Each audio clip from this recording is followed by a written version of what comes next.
ni soalan daripada netizen tu. Diorang tertanya-tanya.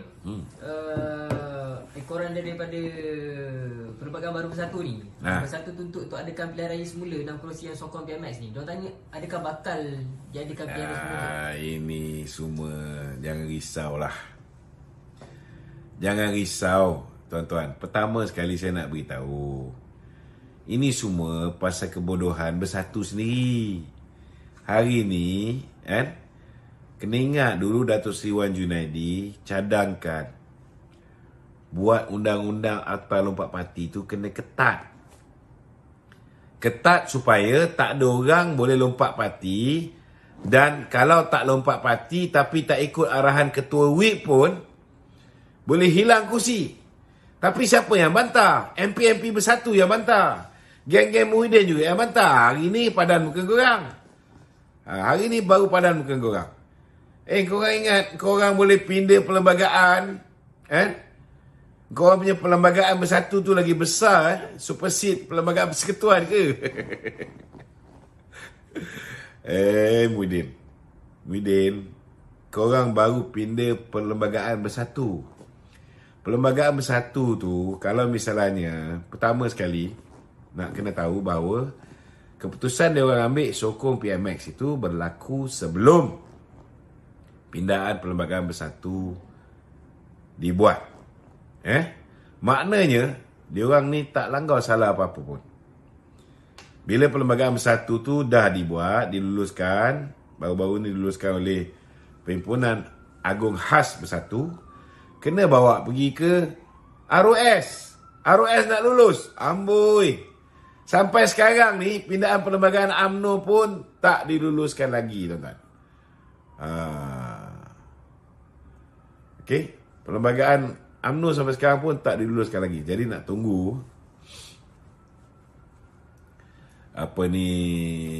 nak tunggu pindaan Perlembagaan UMNO tu kasi settle dulu.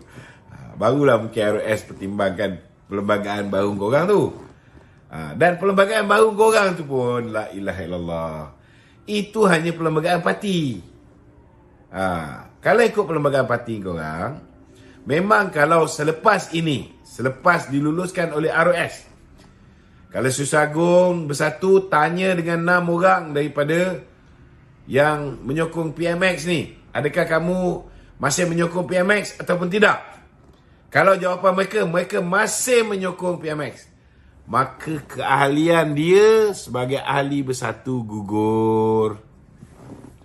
Tapi adakah kedudukan dia sebagai ahli parlimen gugur? Tidak. Tidak, sebab engkau orang bodoh. Kalau engkau orang pandai dulu, kau orang sokong apa cadangan Datuk Seri Wan Junaidi. Tapi kau orang sendiri yang bantah. Jadi bila bantah, walaupun kamu dah buat pindaan perlembagaan parti kamu sendiri, kena ingat Akta Lompat Parti tak kata pun kena ikut keputusan Majlis Kerja Tertinggi parti masing-masing. Tak ada. Perlembagaan kamu yang kamu pindah tu kata kena ikut keputusan Majlis Kerja Tertinggi, Pimpinan Tertinggi Parti Bersatu. Perlembagaan Persekutuan tak cakap begitu. Kalau itu hari korang setuju dengan cadangan Datuk Seri Wan Junaidi, hari ni dah jadi TYT Sarawak, sudah pastilah kamu takkan kecewa macam sekarang. Tapi pasal niat kamu pun memang, yalah, dah jenis keturunan mencuri. Jenis curi, dulu curi 16 orang daripada UMNO, lepas tu curi 9 orang daripada PKR. Jadi kerjanya asyik nak mencuri je ahli parlimen orang. Itu sebab kamu tak setuju. Dan hari ni kamu menyesal sendiri. Masa suruh Syed Saddiq tarik sokongan pada PMX, tak kira. Kamu tak sedar. Kamu suruh Syed Saddiq seorang, last kali 5-6 orang yang menyokong PMX. Ini dipanggil senjata makan tuan. Itu. Satu lagi tu, biasalah. Dia pihak-pihak yang tidak bersependapat dengan kerajaan kan. Apa pun kerajaan buat dia mesti dia dah bantai tu. Tapi yang baru-baru ni tu, diorang kritik tentang pengumuman tentang pelaburan yang tertinggi dalam sejarah apa semua. Katanya macam umum. tapi tak dapat apa. Ya. Ha. Ini orang yang cakap umum-umum tak dapat apa tu semua. Dia sebenarnya tak faham. Pengumuman tentang pelaburan diluluskan ni sebenarnya diamalkan oleh kerajaan sejak dulu lagi. Kan? Tak kisahlah BN ke, PN ke, PH ke, sehinggalah kerajaan Madani sekarang ni. Dari dulu lagi ada pengumuman. Azmin berapa kali buat pengumuman? Muhyiddin berapa kali buat pengumuman, dapat sana dapat sini. Benda ni biasa. Maksudnya kaedah ni memang diguna pakai daripada dulu je untuk umum pelaburan. Cuma bila kerajaan sekarang, kerajaan Madani umumkan pelaburan, diluluskan 329.5 bilion. Yang tertinggi dalam sejarah.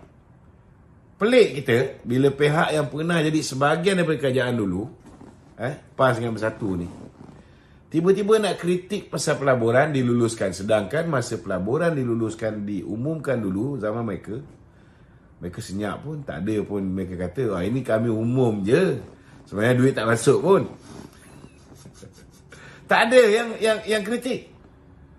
Saya nak beritahu 85% projek perkilangan yang diluluskan daripada tahun 2001 sampai 2022 telah pun dilaksanakan, manakala 50.1% projek yang telah diluluskan pada zaman tahun 2023 ni telah dilaksanakan.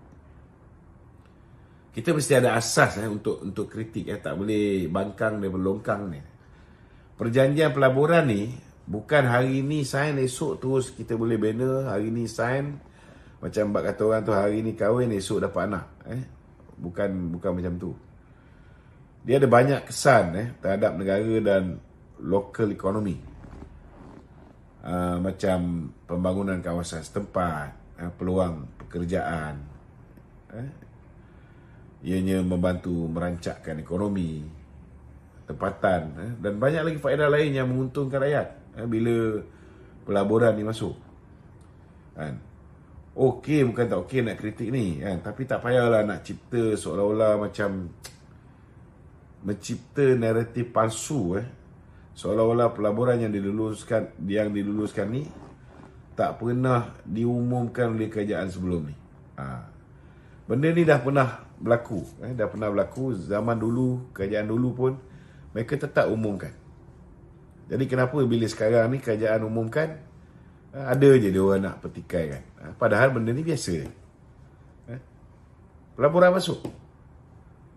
Dan dengan kemasukan pelaburan ini, bukan hanya ianya menambah peluang pekerjaan, mengurangkan kadar jenayah, tetapi ianya mengukuhkan kedudukan ekonomi negara. Dan bila negara ada duit lebih, negara boleh pulangkan balik kepada rakyat dalam bentuk bantuan, subsidi, lebih banyak lagi. Dan dalam masa yang sama, kita kena ingat juga, bila foreign direct investment ni masuk, tuan-tuan, dia orang kena tukar kepada ringgit untuk melabur dalam negara ni. So demand untuk ringgit tu akan meningkat. Tuan-tuan duk bising bila nilai ringgit jatuh, tapi bila kerajaan pergi ke sana, hari ni Datuk Seri Anwar berada di Melbourne, pergi berbincang dengan negara-negara luar, menyaksikan bagaimana orang masuk melabur ke Malaysia, tanda tangan perjanjian dan sebagainya. Tuan-tuan, bila duit foreign direct investment ni masuk ke dalam negara, demand untuk ringgit tu akan meningkat, maka nilai mata wang kita akan mengukuh. Itu sebab walaupun 2016 hujung tahun Trump menang, akibat daripada Trump menang, semasa dia kempen dia kata dia akan naikkan interest rate, kadar OPR di Amerika. Kita punya FDI daripada Amerika ni semua keluar, semua pergi balik ke Amerika, tuan-tuan.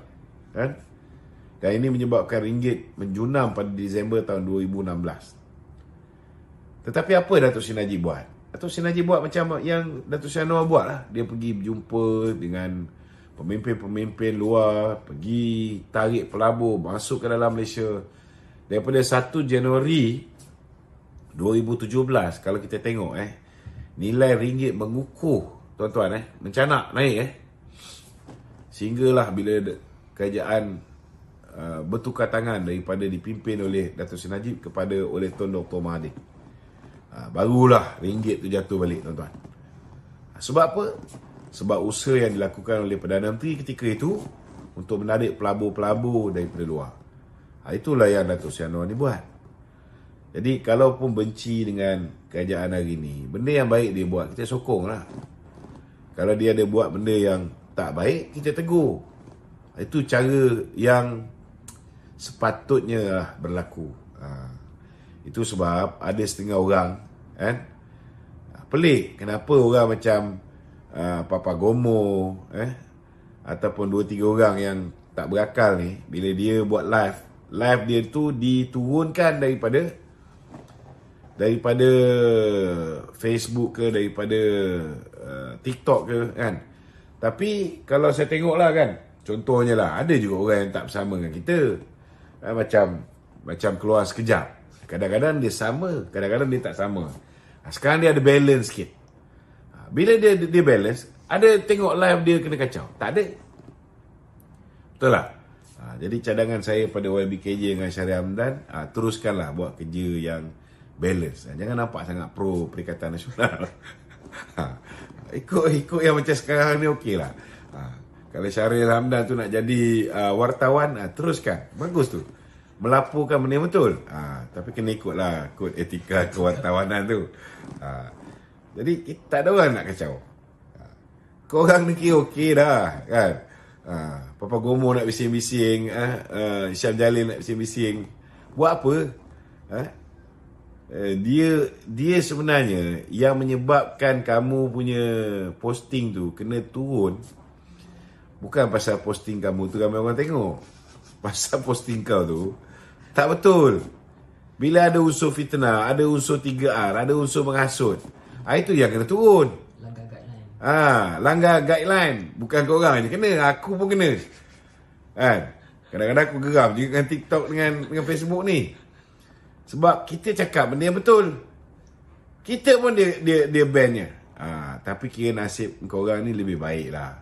Kalau korang duduk zaman Mahathir Mohamad dulu kan, saya buat report, keluar je pejabat SPRM buat report pasal Azmin Ali, Facebook saya hilang terus. Malam tu Instagram saya hilang. Esok hari tu YouTube saya pun disable. Korang baru satu posting kena turun dah. Kecoh mulut macam meriam. Apa dah? Panas tak punya. Panas. Dia bukan setakat panas, dia panas dan koyak. Okey.